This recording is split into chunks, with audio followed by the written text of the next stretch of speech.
Hi, I am Arsh and इस video में हम लोग डिस्कस करेंगे what is programming languages and what are some of the most popular programming languages, how to choose which programming language to learn. तो अगर आप एक beginner हैं और आपको नहीं पता कि आपको कौन सी प्रोग्रामिंग लैंग्वेज करनी चाहिए, तो इस वीडियो में हम लोग ये भी डिस्कस करेंगे। Then types of programming languages, high level versus low level programming language, and what are the types of high level programming language. And उसके बाद हम लोग डिस्कस करेंगे what are frameworks and what are IDE, and then hardware versus software. तो ये सब topics जो हैं ये बहुत इंपॉर्टेंट होते हैं, जो आपको एक प्रोग्रामिंग लैंग्वेज लर्न करने से पहले पता होने चाहिए, जिससे आपके बेसिक आपके माइंड में क्लियर होंगे और आप बेटर तरीके से परस्यू कर पाएंगे आगे। और सबसे पहले हम लोग डिस्कस करेंगे व्हाट आर प्रोग्रामिंग लैंग्वेजेस। तो प्रोग्रामिंग लैंग्वेज जानने से पहले हमें ये पता होना चाहिए कि एक लैंग्वेज क्या होता है। So language is a way to communicate, share ideas and opinions with others. तो अगर आपको किसी और के साथ बात भी करनी है या अपना ओपिनियन शेयर करना है उनके साथ, तो आपको जिस चीज़ की ज़रूरत पड़ती है वो होती है लैंग्वेज। नाउ प्रोग्रामिंग लैंग्वेज क्या होता है कि अगर आपको कंप्यूटर के साथ कम्युनिकेट करना है तो उसके लिए एक स्पेशल वे होता है जिसको हम प्रोग्रामिंग लैंग्वेज कहते हैं, जिसका एक पर्टिकुलर सिंटैक्स होता है। और वो सिंटैक्स जब हम फॉलो करते हैं और उस सिंटैक्स को जब लिख के हम जब कंपाइल करते हैं, तो that is the way to communicate with the computer. Computers only get the language of zeros and ones. तो ये आपने बचपन से पढ़ते आए होंगे कि कंप्यूटर खाली बाइनरी लैंग्वेज को समझता है, जीरो और वन को। तो जो भी हम प्रोग्रामिंग लैंग्वेज से यहाँ पे लिख के भेज रहे हैं तो कंप्यूटर उसको जीरो और वन में कन्वर्ट करता है। अगर हम कैलकुलेटर के थ्रू कोई एडिशन कर रहे हैं, सब्सट्रैक्शन कर रहे हैं, तो कोई भी नंबर ऑफ 5 + 5 = 2, तो वो 5 और 5 को पहले बाइनरी में कन्वर्ट कर रहा है। उसके बाद वो बाइनरी में कन्वर्ट करने के बाद उनमें ऑपरेशंस परफॉर्म करने के बाद वो वापस उसको कन्वर्ट करता है बाइनरी टू डेसिमल, एंड उसके बाद हमको वो 10 आंसर दे। तो इसके बारे में हम लोग बात करेंगे। So programming languages are made to understand both people and computer. तो प्रोग्रामिंग लैंग्वेज जो चीज़ है वो क्या है कि वो कंप्यूटर भी अंडरस्टैंड कर सकता है और पढ़ाई करने के बाद हम लोग भी उसको अंडरस्टैंड कर सकते हैं। तो अब तो ऐसा हो गया है कि हम टेक्नोलॉजी में ऐसा इवॉल्व कर रहे हैं कि आने वाले कुछ टाइम में हम नॉर्मल इंग्लिश लिखेंगे तो भी कंप्यूटर समझ जाएगा, क्योंकि हम अपने सिंटैक्स को बेटर करते जा रहे हैं और बेटर प्रोग्रामिंग लैंग्वेजेस क्रिएट करते जा रहे हैं। So there are certain rules. तो रूल्स वही हैं जो सिंटैक्स होता है that we follow, and by learning this rules we can tell the computer what to do. तो एक बार अगर हम प्रोग्रामिंग लैंग्वेज सीख जाते हैं तो हम कंप्यूटर को बता सकते हैं कि इसको क्या करना है। And computer don't really get our programming language directly, there is a middle step जिसको हम कहते हैं कंपाइलर। तो कंपाइलर क्या करता है कि जो ह्यूमन फ्रेंडली लैंग्वेज है उसको कंप्यूटर फ्रेंडली में कन्वर्ट करता है। मतलब यही है कि वो जो हमारी प्रोग्रामिंग लैंग्वेज है उसको कन्वर्ट करता है कंप्यूटर फ्रेंडली में। And it's like a translator जो कंप्यूटर को वो बताता है कन्वर्ट करके जो कंप्यूटर समझ सकता है। Now we will discuss what are the most popular programming languages are. So first one is C, C++, then Java, Python, JavaScript, Ruby and Go are most popular programming languages. अब इन सब का काम जो है, work area है, वो different हो सकता है। हर programming language different work areas के लिए यूज़ होता है। तो आप जिस फील्ड में आगे जाना चाहते हैं आपको उस फील्ड से रिलेटेड प्रोग्रामिंग लैंग्वेज को चूज़ करना है। जैसे अगर आप वेब डेवलपमेंट में जाना चाहते हैं तो वेब डेवलपमेंट में आप जावा सीख सकते हैं, आप पाइथन सीख सकते हैं, आप जावास्क्रिप्ट सीख सकते हैं। तो आपको डिसाइड करना है कि आपको कौन सी लैंग्वेज चूज़ करनी है। आप अगर गेमिंग में आगे जाना चाहते हैं, हाई इंटेंसिव आप कोड लिखना चाहते हैं, कॉम्पिटिटिव प्रोग्रामिंग में ज़्यादा आगे जाना चाहते हैं, तो आप C++ सीखें। आपको सिस्टम लेवल डिज़ाइन करना है, आपको एम्बेडेड प्रोग्रामिंग करनी है, तो आप C लैंग्वेज सीखेंगे। तो हर प्रोग्रामिंग का अपना अपना एक पर्पस होता है। आपको पर्पस पता करना है, आपको डिसाइड करना है कि आपको कौन सी लैंग्वेज में आगे जाना है, और उसके बाद आप प्रोग्रामिंग लैंग्वेज चुन सकते हैं। तो each programming language is used for specific purposes, ये हमने डिस्कस कर लिया। Like Java is used to develop enterprise level applications, mobile applications and web development. And Python is used for web development, artificial intelligence, machine learning, data analytics etcetera. तो हर programming language के specific purpose होते हैं। अगर आपको जैसे AIML में आगे जाना है तो आपको पाइथन सीखनी पड़ेगी। तो आप कोई भी प्रोग्रामिंग लैंग्वेज डिसाइड करने से पहले आप डिसाइड करें कि आपको किस एरिया में आगे जाना है। और अगर आप ये चीज़ डिसाइड नहीं कर पा रहे हैं तो मैं आपको सजेशन दूंगा कि आप कोई भी पहले एक प्रोग्रामिंग लैंग्वेज सीखें, उसके बेसिक सीखें। जैसे अगर आप सी सीख रहे हैं सबसे पहले, तो उसके बाद आप जब सीखेंगे तो आपके दिमाग में एक क्लैरिटी आ जाएगी कि आपको किस फील्ड में आगे जाना है। क्योंकि अगर आप प्रोग्रामिंग लैंग्वेज इजीली सीख पा रहे हैं तो आपके लिए डोमेन चूज़ करना आसान होगा, और आप पहले एक दो प्रोग्रामिंग लैंग्वेज सीखें और जिसमें आप बहुत फास्ट और क्विक लर्न कर पाए, फिर उस एरिया में आप आगे। तो how to choose which programming language to learn? So if you are unsure about which career domain to pursue, whether it's a mobile application development, cyber security, software development, full stack development, back-end development and front-end development, और testing में आगे जाना है, या फिर database, AIML, artificial intelligence और machine learning, या फिर डेटा एनालिटिक्स, तो I recommend starting by learning the basics of one programming language and that is easier for you to get the concept quickly. तो आप कोई भी एक प्रोग्रामिंग लैंग्वेज सीखें, उसके बेसिक सीखने में आपको लगभग 2 से 3 मंथ्स लग सकते हैं, और उसके बाद अगर आप वो क्विकली सीख पा रहे हैं तो आप फिर आपके ब्रेन में क्लैरिटी आ जाएगी कि हाँ मैं ये चीज़ सीख सकता हूँ, तो आप उसी फील्ड में फिर आगे जाएं। And options like Java, Python and C++ are good choices. तो आप अगर लॉन्ग टर्म की देखें तो जैसे अगर आप इंटरव्यूज में बैठ रहे हैं तो कंपनीज कोडिंग राउंड में ये 3 प्रोग्रामिंग लैंग्वेज सबसे ज़्यादा अलाउ करती है, तो आप इन तीनों में से कोई भी एक सीख सकते हैं। और learning the fundamentals of one programming language serves a solid foundation and the advantage is that once you understand the basics, transition into another programming language becomes easier. तो आप जब एक प्रोग्रामिंग लैंग्वेज सीख रहे हैं तो आपको शिफ्ट करने में भी आसान होगा अगर आप शिफ्ट करना चाहते हैं, क्योंकि लगभग सिंटैक्स सब प्रोग्रामिंग लैंग्वेज का सेम ही होता है। तो आपको ज़्यादा प्रॉब्लम नहीं आएगी जब आपको एक प्रोग्रामिंग लैंग्वेज से दूसरी में शिफ्ट होना है। एंड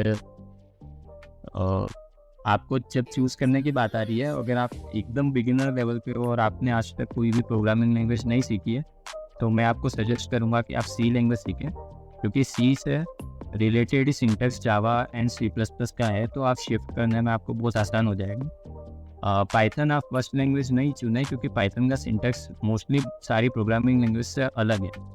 पाइथन में डेटा टाइप्स डायनेमिकली टाइप्ड होते हैं और C++ जावा में स्टैटिकली टाइप्ड होते हैं। तो ये चीज़ आपको कन्फ्यूजन कर सकती है अगर आपको पाइथन से दूसरी प्रोग्रामिंग लैंग्वेज में शिफ्ट होना है।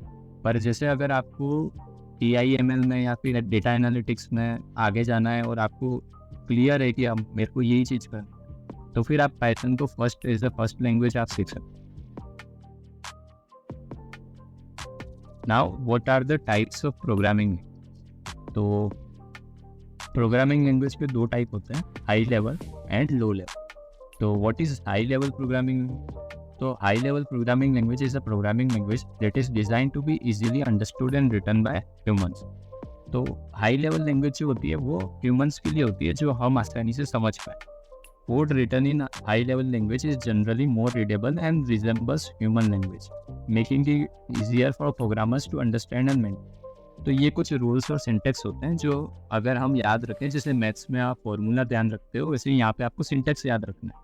अगर आपको सिंटैक्स याद है तो आप आसानी से कोड कर सकते हो। तो एग्जाम्पल क्या क्या है हाई लेवल लैंग्वेजेस के?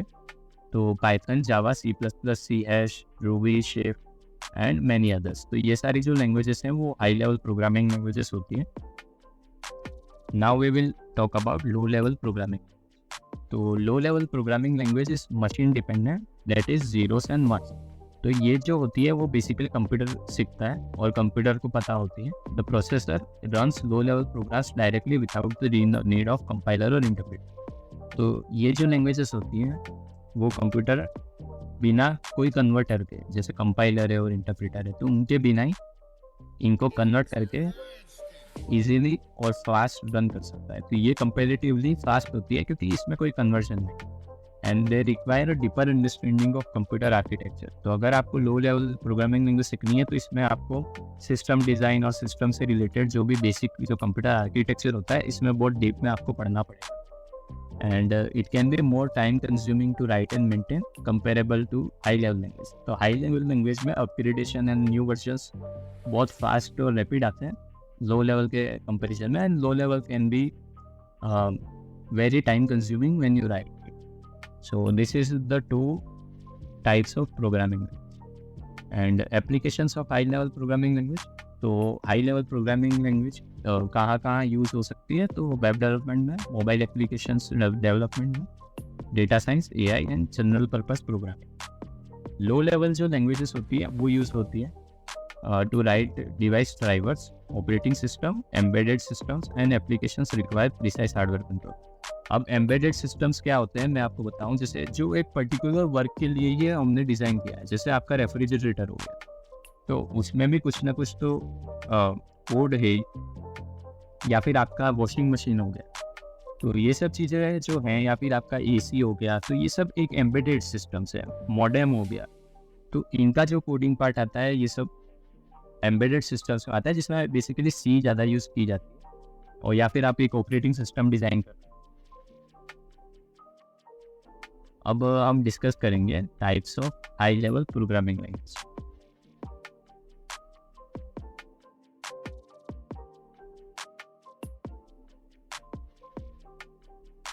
So what is the difference between procedural oriented and object oriented programming? तो ये जो टर्म्स है, आप प्रोग्रामिंग लैंग्वेज जब सीखेंगे तो आप सबसे ज़्यादा सुनेंगे ऑब्जेक्ट ओरिएंटेड प्रोग्रामिंग। एंड तो हम लोग डिस्कस करते हैं पहले what is procedural programming language. So it is a program that is divided into procedures और functions which are a set of instruction that perform a specific task. तो एक function जो होता है वो क्या होता है कि वो हम डिज़ाइन करते हैं to perform a specific task. जैसे आपने एक फंक्शन बनाया एडिशन में, तो उस फंक्शन का टास्क ये होगा कि वो हम उसको कोई भी 2 नंबर देंगे और हमको उसका एडिशन करके वापस देना। तो वो एक स्पेसिफिक टास्क परफॉर्म कर रहा है। आपने एक फंक्शन बनाया सब्सट्रैक्शन नाम का, तो वो हमको माइनस करके दे रहा है 2 नंबर। हमने एक फंक्शन बनाया to find the greater between 2 numbers, तो वो हमको 2 नंबर में जो बड़ा नंबर है वो रिटर्न करके देगा। तो प्रोसीजरल प्रोग्रामिंग क्या होती है, is based on functions and procedure and these procedures can be called and invoked as needed। तो ये सब चीज़ें हम जब आगे एक लैंग्वेज सीखेंगे, सबसे पहले मैं जावा आपको सिखाने जाऊँगा, तो उसमें हम ये सब चीज़ें डिस्कस करेंगे कि कैसे फंक्शन कॉल होता है, कैसे हम फंक्शन क्रिएट करते हैं और ये सारी चीज़ें। बट इसका डिसएडवांटेज जो है प्रोसीजरल प्रोग्रामिंग, वो है कि ये लिमिटेड कोड रीयूजेबिलिटी है। कोड रीयूजेबिलिटी का मतलब है कि आपने एक बार कोड लिख लिया तो अब आप उस कोड को वापस यूज़ कर सकते हैं। जैसे आप कोड रीयूजेबिलिटी अचीव कर सकते हो इनहेरिटेंस के थ्रू और जो भी ऑब्जेक्ट ओरिएंटेड प्रोग्रामिंग के मैकेनिज्म है उनसे, पर प्रोसीजरल में ये चीज़ लिमिटेड होती है क्योंकि यहाँ पे आप खाली फंक्शंस पे काम कर। तो while procedures can be reused, procedural programming has limited support for features like encapsulation and abstraction।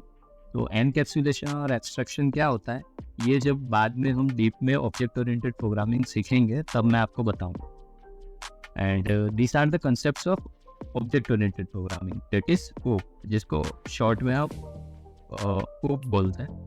And examples of procedural oriented programming language are C. तो सी तो सबसे जो क्लासिकल प्रोग्रामिंग लैंग्वेज है and known for its efficiency and low level control. And then Fortran, that is also a procedural language commonly used for scientific and engineering application. Then there is COBOL, Common Business Oriented Language, that is procedural language designed for business, finance and administrative systems। तो ये सब example जो हैं वो programming procedural programming language के हैं। अब हम डिस्कस करेंगे object oriented programming. Object oriented programming language क्या होता है, तो ये जो है ये रिवॉल्व करता है एक ही कंसेप्ट के थ्रू जो कि है ऑब्जेक्ट्स। अब ऑब्जेक्ट क्या होते हैं, वो होते हैं इंस्टेंस क्लास के। तो ऑब्जेक्ट के थ्रू हम जो एक क्लास बनाते हैं तो उस क्लास की प्रॉपर्टीज, मेथड्स को और वेरिएबल्स को एक्सेस कर सकते हैं ऑब्जेक्ट के थ्रू। अब एक क्लास क्या होती है, तो class is a blueprint of real world entities. जैसे ये चीज़ जब हम डीप में आके ऑब्जेक्ट ओरिएंटेड प्रोग्रामिंग सीखेंगे तो ये सारे concepts class, object, inheritance, polymorphism, abstraction, ये सारी चीज़ों के बारे में हम तब बात करेंगे। और क्यों object oriented programming widely use की जाती है, because of its reusability and it is efficient and easy to use. तो ये सब चीज़ें हम आगे जाके डिस्कस करेंगे। एंड अभी बस आपको ये चीज़ ध्यान रखनी है कि ऑब्जेक्ट ओरिएंटेड प्रोग्रामिंग में हम ऑब्जेक्ट्स का यूज़ करते हैं data instance of classes. And ये एक ऑर्गेनाइज, मतलब अगर आपको आपके कोड को ऑर्गेनाइज और स्ट्रक्चर वे में लिखना है तो हम ऑब्जेक्ट ओरिएंटेड प्रोग्रामिंग लैंग्वेज का वहाँ पे यूज़ करते हैं। जो कि आप यहाँ पे एडवांटेज देख सकते हैं, the main advantage of object-oriented programming language is that is it is faster and easier to execute, maintain, modify as well as debug। और यहाँ नोट पे मैंने आपको बता रखा है, we will discuss in depth classes and objects later in this topic।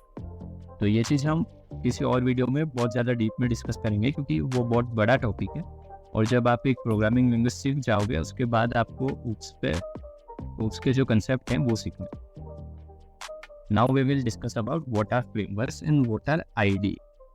तो frameworks जो होता है वो एक pre-built reusable set of tools होते हैं, libraries होती है that are designed to assist in development of software application। तो framework आपका काम आसान कर देती है। आप जब एक प्रोग्रामिंग लैंग्वेज सीखते हो और उसके बाद जब आप उस प्रोग्रामिंग लैंग्वेज से क्रिएटेड हुआ फ्रेमवर्क सीखते हो तो वो फ्रेमवर्क में आप अगर कोई एप्लीकेशन बना रहे हो तो आपके लिए बहुत सी चीज़ें आसान हो जाती हैं। तो जो पर्टिकुलर फंक्शन आपको एक प्रोग्रामिंग लैंग्वेज में पूरा के पूरा कोड करना पड़ रहा है वो फंक्शन आपको एक फ्रेमवर्क में डायरेक्टली मिल जाए। तो आपको ये क्या होता है कि आपका टाइम सेव करता है, आपके एफर्ट सेव करता है, और जो कॉमन टास्क होते हैं उनके फंक्शंस यहाँ पे आपको पहले से ही मिल जाएंगे। तो एक स्ट्रक्चर्ड वे होता है। और फ्रेमवर्क्स जैसे आपको मैं एग्जांपल दूँ, प्रोग्रामिंग लैंग्वेज पाइथन, तो पाइथन का जो फ्रेमवर्क है वो है जेंगो। तो जेंगो में आपको बहुत सी चीज़ें जो हैं वो आपको पहले से ही आपको मिल जाएंगी। तो आप जब एक फ्रेमवर्क सीखते हैं तो वो आपको बेटर तरीके से डेटाबेस इंटरेक्शन के लिए आपको बेटर मैनेजमेंट प्रोवाइड करेगा। आपके पास एक बेटर फैसिलिटी होगी to handle user authentication and authorization features and many other features, and it provides common design pattern that is MVC, model view control, and ये हम बाद में डिस्कस करेंगे। And it provides better security. तो अभी ये लिए आपको बस ये चीज़ ध्यान रखनी है कि framework is a pre-built reusable set of tools. And what is the example of framework? तो पाइथन का जो वेब फ्रेमवर्क है वो है जेंगो। देन वेब डेवलपमेंट के लिए रूबी का जो फ्रेमवर्क है वो है Ruby on Rails. Then there is Express JS and Node.js, that is JavaScript frameworks। Then we will talk about application frameworks। So Spring is Java's commonly used enterprise application framework, and C# का .NET होता है जो कि window based application framework। Then front-end frameworks में आपने React.js सुना होगा, Angular, Vue.js। तो ये सब है वेब डेवलपमेंट के लिए है जो कि फ्रंट-एंड डिज़ाइन करने के लिए होता है, यूज़र इंटरफेसेस के लिए। देन टेस्टिंग फ्रेमवर्क में JUnit यूज होता है for unit testing, and PyTest that is Python framework that is use also for testing. तो ये सारे फ्रेमवर्क्स हैं जो हमको प्री बिल्ट कुछ टूल्स दे देते हैं और प्री बिल्ट फंक्शंस दे देते हैं जिससे हमारा काम थोड़ा आसान हो जाता है। Now we will talk about what is IDE। तो IDE stands for integrated development environment, and it is a software application that provides comprehensive facilities to programmer for software development। तो IDE जो होती है वो हमको बहुत सारे ऐसे टूल्स प्रोवाइड करती है, बहुत सारे एक्सटेंशंस प्रोवाइड करती है, फैसिलिटीज़ प्रोवाइड करती है जिससे हमारा कोड करने में हमको ईजीली काम हो जाता है। जैसे एक IDE में क्या क्या चीज़ें इंक्लूड होती हैं ये हम डिस्कस करते हैं। तो एक IDE में एक कोड एडिटर होता है, इंटीग्रेटेड कंपाइलर एंड इंटरप्रेटर होता है, और ऑटोमेटेड टूल्स होते हैं, एंड डिबग फीचर्स भी होते हैं। आप प्रोग्राम को लिखने के बाद आप कोड को डिबग भी कर सकते हैं। And this are all features that are there in IDE। एंड IDE का मेन काम ही ये है कि आपको एक पर्टिकुलर एक सिंगल एनवायरनमेंट देना जहाँ पे आप कोड भी कर सकते हैं, कंपाइल भी कर सकते हैं, डिबग भी कर सकते हैं और टेस्टिंग भी कर सकते हैं। तो ये सब चीज़ें आप एक ही जगह करेंगे तो आपको ज़्यादा बेटर तरीके से आप अपनी एप्लीकेशंस को डिज़ाइन कर पाएंगे। तो IDE के कुछ कॉमन जो पॉपुलर IDEs हैं, तो first one is Eclipse, second one is visual studio code, third one is PyCharm, NetBeans, Android Studio and Atom। तो हर IDE इन सब का एक अलग अलग स्पेसिफिक पर्पस है, पर IDE और जो फ्रेमवर्क होता है इसमें मेन डिफरेंस ये होता है कि फ्रेमवर्क जो है वो आपको सॉफ्टवेयर डेवलपमेंट के लिए है और आपको प्री डिफाइंड फंक्शंस प्रोवाइड कर रहा है, और आपको उन फ्रेमवर्क का यूज़ करके आप कोई भी प्रोग्रामिंग लैंग्वेज डिज़ाइन कर सकते हैं। पर वो फ्रेमवर्क को भी चलाने के लिए और उसमें कोड करके आपको उस कोड को जब रन करना है, टेस्ट करना है, डिबग करना है, तो आप एक आईडी यूज़ करोगे। तो आईडी आपको वो एनवायरनमेंट प्रोवाइड करेगा जहाँ पे आप बैठ के आपका कोड लिख सकते हो, आप फाइल एक्सप्लोरर देख सकते हो, आपका पूरा जो स्ट्रक्चर है फाइल का आप वो देख सकते हो, आप कंपाइल कर सकते हो अपने प्रोग्राम को, आप टर्मिनल को एक्सेस कर सकते हो, आप अपनी वेबसाइट का लाइव भी देख सकते हो उसमें। तो ये सारी चीज़ें जो हैं ये आपको एक आईडी प्रोवाइड करता है। तो both are really important and the most used is VS code. तो VS कोड अगर आप अपने लोकल सिस्टम पे जब डेवलपमेंट कर रहे हैं तो VS कोड का यूज़ किया जाता है। And we will discuss about IDE more when we will learn a programming language. तो वहाँ से आपको और क्लियर हो जाएगा डिफरेंस आईडी और frameworks. Then we will discuss about now that is our last topic of today, hardware versus software. तो hardware क्या होता है? Hardware refer to physical components of computer system. तो जो भी फिजिकल डिवाइसेस आपको दिख रहे हैं, आपका माउस हो गया, आपका CPU हो गया, एंड मेमोरी हो गई, स्टोरेज डिवाइसेस हो गए, इनपुट आउटपुट डिवाइस जो भी हैं, स्पीकर्स हैं, तो जिसको आप फिजिकली टच कर सकते हो, आपका मॉनिटर हो गया, तो ये सब कीबोर्ड है, ये सारी चीज़ें जो हैं ये सब हार्डवेयर में आती हैं। तो यहाँ पे एग्जांपल आप देख सकते हो, hardware of examples of hardware includes processors, memory modules, hard disk and graphic card, monitor, keyboard, printer. And hardware is responsible for executing software. तो अगर हार्डवेयर है ही नहीं तो हम सॉफ्टवेयर कैसे एग्जीक्यूट करेंगे? ये तो पॉसिबल ही नहीं है। तो दोनों एक दूसरे पे डिपेंडेंट है। अगर एक हार्डवेयर है जिसमें अगर कोई सॉफ्टवेयर ही नहीं है तो फिर वो तो एक कचरे के समान हुआ, उसका तो फिर कुछ यूज़ ही नहीं हुआ। तो software and hardware both are really important. And what is software? तो software is a set of program और instructions that is design to perform a specific task. तो कोई भी सॉफ्टवेयर होता है, इसका एक पर्टिकुलर रोल होता है जो उसको परफॉर्म करना होता है। जैसे एक कैलकुलेटर जो आप देखते हो आपके विंडोज़ में या फिर मोबाइल में, तो उसका काम क्या है? सारे मैथमेटिकल कैलकुलेशंस जो है आपको उस पर मिल जाएंगे। कोई दूसरी एक पर्टिकुलर एप्लीकेशन है तो उसका अपना एक अलग रोल होता है। जैसे आपका मैसेजेस हो गया, तो उसमें आप आपके शॉर्ट मैसेजेस लिख सकते हो, और आप एक पर्टिकुलर आपको कम्युनिकेशन में आपको वो यूज़ होता है। आपका जीमेल जो है, तो जीमेल में आप मेल्स आप एक्सेप्ट कर सकते हो और सेंड कर सकते हो। तो हर जो सॉफ्टवेयर होता है उनका एक अपना पर्टिकुलर स्पेसिफिक टास्क होता है जो वो परफॉर्म कर। And software is not physically tangible. Physically tangible नहीं है, इसका मतलब ये कि हम सॉफ्टवेयर को टच नहीं कर सकते। And software is consist of code, data and instructions that are stored electronically and executed by hardware। तो जो भी सॉफ्टवेयर है वो आपके हार्ड डिस्क में स्टोर होगा, या फिर एक क्लाउड डिवाइस में स्टोर या सर्वर साइड में स्टोर है, और उस सॉफ्टवेयर को हम टच नहीं कर सकते। And it basically it is a code and that is written to perform a specific task. And software requires hardware to execute, ये हमने डिस्कस कर लिया। And it needs a computer और मोबाइल डिवाइस और any other hardware platform to run and perform its functions. तो इससे आपको वो एकदम क्लियर हो गया होगा, क्योंकि मैंने जो लिख रखा है यहाँ पे ये भी एकदम सिंपल लैंग्वेज लिखी है। तो आपको जब मैं ये नोट्स प्रोवाइड करूँगा तो आपके जब कॉलेज के एग्ज़ाम होंगे या आप स्कूल में हैं और आपके बोर्ड एग्ज़ाम्स होंगे तो ये आपको ईजीली याद करने में आसान। And that's it. आज के हमने सारे टॉपिक्स डिस्कस कर लिए हैं। And now I am going to start preparing for the course that is I will start with Java and सबसे पहले मैं जावा का एक पूरा कोर्स डिज़ाइन करूँगा, उसके बाद एक एक करके हम दूसरी प्रोग्रामिंग लैंग्वेज भी कवर करेंगे। And that's it for today's video.